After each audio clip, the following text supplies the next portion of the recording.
დილამშვიდობის ეთერშია მოამბე 10 საათზე სტუდიაში ლიზა ციკლაური მუშაობს. Მიმედოვნებ რომ საქართველოსთვის სავიზო რეჟიმის გაუქმება მალე მოხდება, რადგან საქართველოს მოქალაქეები ამას იმსახურებენ. აღნიშნული განცხადება ევროკომისარმა იოჰანეს ჰანმა ევროპის საბჭოს საპარლამენტო ასამბლეის სესიაზე გააკეთა. ევროპული სამეზობლო პოლიტიკის და გაფართოების მოლაპარაკების საკითხებში ევროკომისარმა ასამბლეის წევრების შეკითხვებსაც უპასუხა. იოჰანეს ჰანს საქართველოს ევროკავშირში ინტეგრაციის პერსპექტივის კიდევ უფრო გაზრდის შესახებ შეკითხვა საქართველოს პარლამენტის საგარეუბო ურთიერთობათა კომიტეტის თავმჯდომარემ დაუსვა. ჰანის განცხადებით ქართველები ევროკავშირს კიდევ უფრო დაუახლოვდებიან.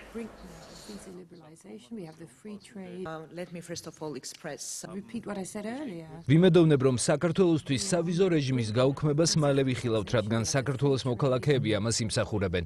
ისინი ამ პროცესის წარმატებით დასრულებისთვის ძალიან მოწადინებულნი არიან. 2015 წლის დეკემბერში პროცესისთვის ყველა აუცილებელი პირობა შესრულებული იყო. ასე რომ მალე ევროპის მასშტაბით ქვეყნისა და მისი მოქალაქეებისთვის ვიზის ლიბერალიზაციის მინიჭება ევროპული მისწრაფებების აღიარება იქნება.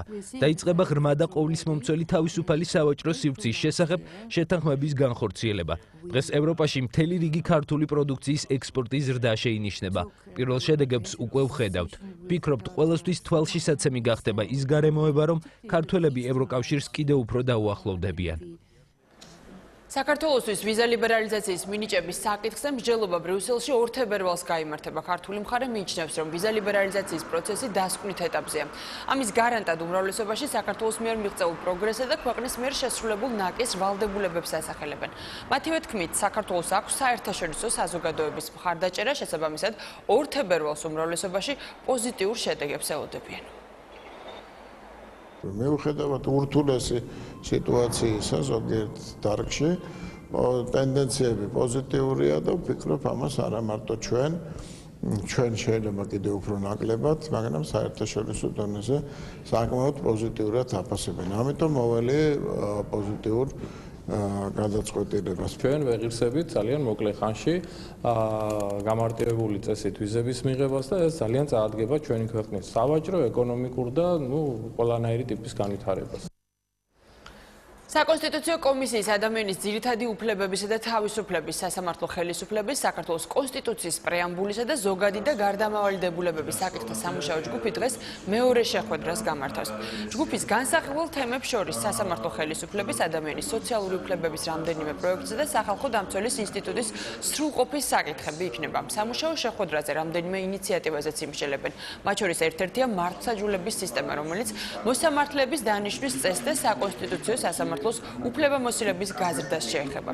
დეპუტატების თქმით, რამდენიმე საკითხის ირგვლივ არსებული აზრთა სხვადასხვაობის გამო საკონსტიტუციო კომისიის შეხვედრების ფორმატში დღეისთვის ყველა მნიშვნელოვან კითხვას პასუხი გაეცემა.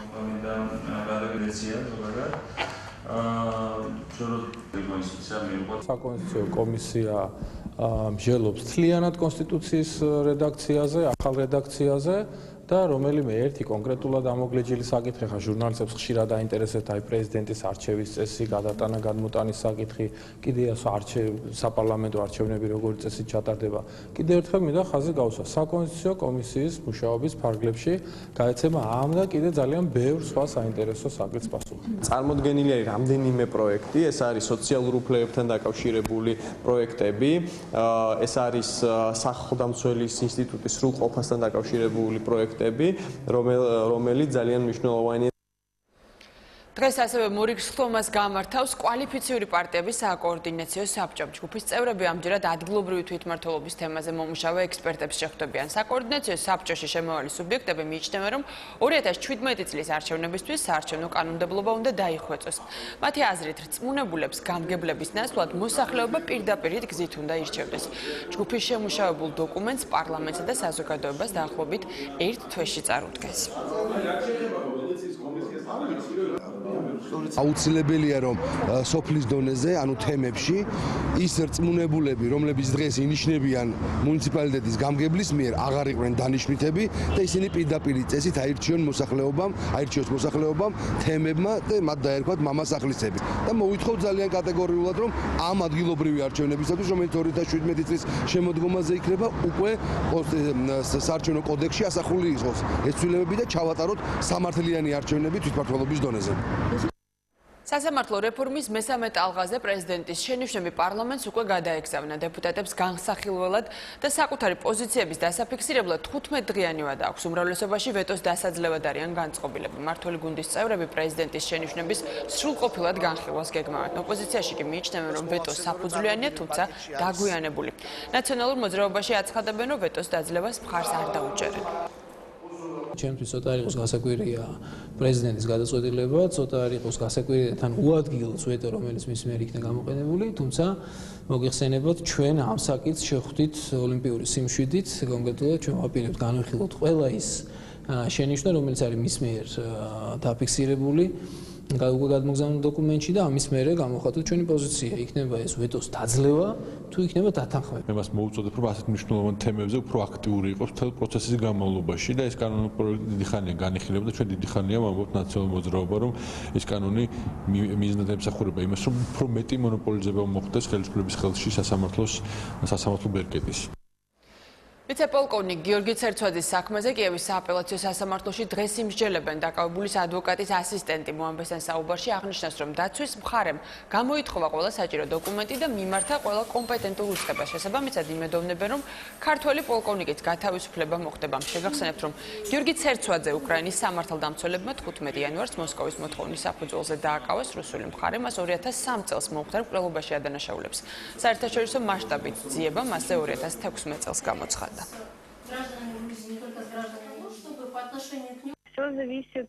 ყველაფერი დამოკიდებულია იმაზე, თუ როგორი იქნება პროკურორის პოზიცია და როგორი იქნება განწყობილი სასამართლო. შედეგებზე ერთ მნიშვნელოვნად საუბარი ჯერჯერობით არ შეგვიძლია. ჩვენი მხრიდან ვაკეთებთ ყველაფერს, რაც ჩვენ ძალებშია. მივმართეთ საქართველოს საელჩოს, უკრაინაში შესაბამის უწყებებს, აგრეთვე გამოვითხოვეთ დოკუმენტი მის მიერ საზღვრის კვეთის შესახებ. ვიმედოვნებთ, რომ დადებითი შედეგი დადგება.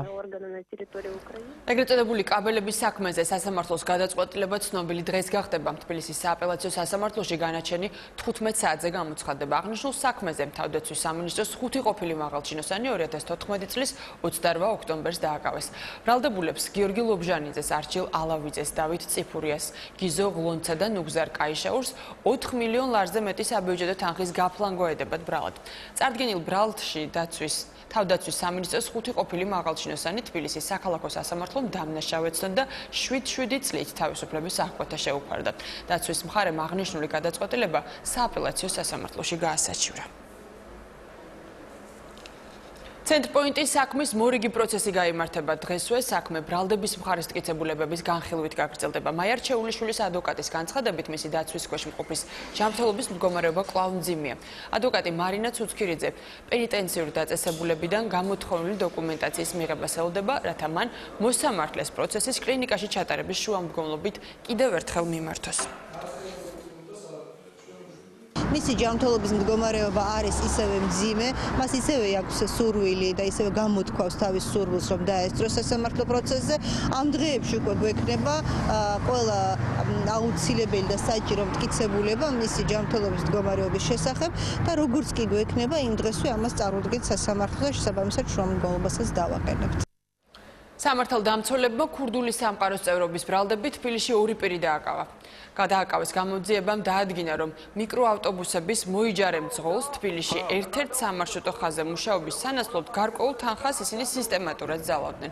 გამოძიება ქურდული სამყაროს წევრობის ფაქტზე მიმდინარეობს.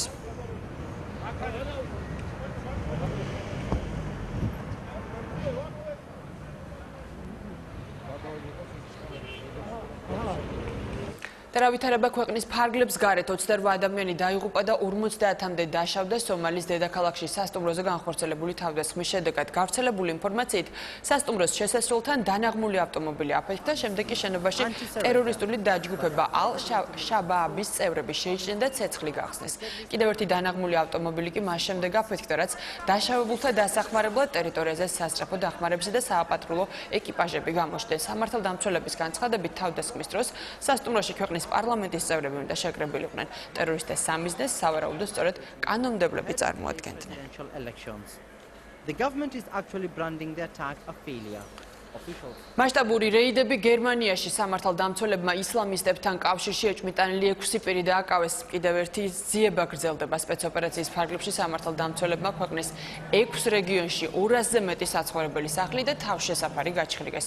სპეცოპერაციის მიზანი ტერაქტების პრევენცია.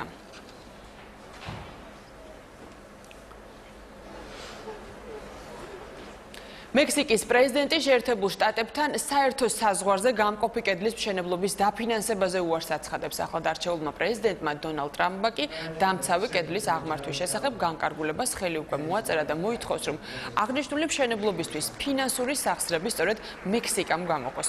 წინასწარი გათვლებით პროექტი დაახლოებით 12 მილიარდი დოლარის ღირებულების იქნება. დონალდ ტრამპი მიიჩნევს, რომ მსგავსი კედელი კარგი ბარიერი იქნება უკანონო გზით ქვეყანაში მოხვედრის მსურველთაგან თავის დასაცავად.